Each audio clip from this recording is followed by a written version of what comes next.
Hi friends, welcome back to my channel. ಗರ್ಭಿಣಿಯರು ನಿಮ್ಮ ಆಹಾರದ ಮೇಲೆ ಸ್ವಲ್ಪ ಗಮನ ಹರಿಸಬೇಕು. ನಿಮ್ಮ ಗರ್ಭದಲ್ಲಿ ನೀವು ಹೊಸ ಜೀವವನ್ನು ಸಾಗಿಸುತ್ತಿರುವಾಗ ನೀವು ಏನು ತಿನ್ನುತ್ತೀರಾ ಮತ್ತು ಏನು ಮಾಡುತ್ತೀರಾ ಎಂಬುದರ ಬಗ್ಗೆ ನೀವು ಹೆಚ್ಚು ಗಮನ ಹರಿಸಬೇಕು. ಡೈರಿ ಪ್ರಾಡಕ್ಟ್ಸ್ಗಳಲ್ಲಿ ಹೆಚ್ಚಾಗಿ ಮೆಗ್ನೀಷಿಯಮ್ಮು, ಜಿಂಕು, ಕ್ಯಾಲ್ಶಿಯಂ ಇರುತ್ತೆ. ಕ್ಯಾಲ್ಶಿಯಮ್ಮು ನಿಮ್ಮ ದೇಹಕ್ಕೆ, ನಿಮ್ಮ ದೇಹದ ಮೂಳೆಗಳ ಶಕ್ತಿ ಬೆಳವಣಿಗೆಗೆ ಮತ್ತು ಮಗುವಿನ ದೇಹದ ಮೂಳೆ ಮತ್ತು ನರಗಳ ಬೆಳವಣಿಗೆಗೆ ಸಹಾಯ ಮಾಡುತ್ತದೆ. ನೆಕ್ಸ್ಟು ಮೊಟ್ಟೆಯಲ್ಲಿ ಹೆಚ್ಚಾಗಿ protein, vitamin, fat, minerals, amino acid, vitamin D ಇವೆಲ್ಲ ಇರುತ್ತೆ. ವಿಟಮಿನ್ ಡಿ ಏನು ಮಾಡುತ್ತೆ ಅಂದರೆ ಮಗುವಿನ ಹಲ್ಲಿನ ಬೆಳವಣಿಗೆಗೆ, ಆಮೇಲೆ ಮೂಳೆಗಳ ಬೆಳವಣಿಗೆಗೆ ಹೆಲ್ಪ್ ಮಾಡುತ್ತೆ. ನೆಕ್ಸ್ಟು ಸ್ವೀಟ್ ಪೊಟ್ಯಾಟೊನಲ್ಲಿ ವಿಟಮಿನ್ ಸಿ ಮತ್ತು ಪೊಟ್ಯಾಷಿಯಂ ಮತ್ತು ವೈಟಮಿನ್ ಎ ಅಂಶಗಳಿರುತ್ತೆ. ವೈಟಮಿನ್ ಎ ಮಗುವಿನ ಸ್ಕಿನ್ನು ಮತ್ತು ಕಣ್ಣು, ಬೋನ್ಸು ಮತ್ತು ಲಂಗ್ಸ್ನ ಬೆಳವಣಿಗೆಗೆ ತುಂಬ ಸಹಾಯ ಮಾಡುತ್ತೆ.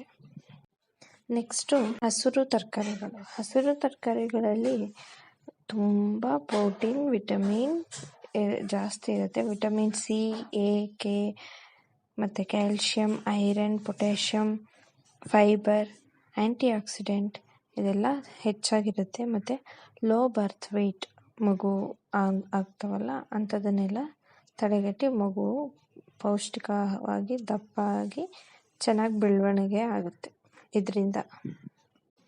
ನೆಕ್ಸ್ಟು ಅವೆಕ್ಯಾಡೋ ತಿನ್ನೋದ್ರಿಂದ ಮಗುವಿನ ದೇಹದ ಬೆಳವಣಿಗೆಗೆ ಮತ್ತು ಸ್ಕಿನ್ನು, ಬ್ರೈನು ಮತ್ತು ಟಿಶ್ಯೂಸ್ ಬೆಳವಣಿಗೆಗೆ ತುಂಬ ಹೆಲ್ಪ್ ಆಗುತ್ತೆ. ಅದರಲ್ಲಿ vitamin K, vitamin E, vitamin C ಇರುತ್ತೆ, ಫೋಲಿಕ್ ಆ್ಯಸಿಡ್ ಇರುತ್ತೆ, ಪೊಟ್ಯಾಷಿಯಮ್ ಇರುತ್ತೆ. ನೆಕ್ಸ್ಟು ಡ್ರೈ ಫ್ರೂಟ್ಸಲ್ಲಿ minerals, calories, potassium, iron, calcium, anti oxide, zinc ಮತ್ತು ವಿಟಮಿನ್ ಕೆ ಹೆಚ್ಚಾಗಿರುತ್ತೆ.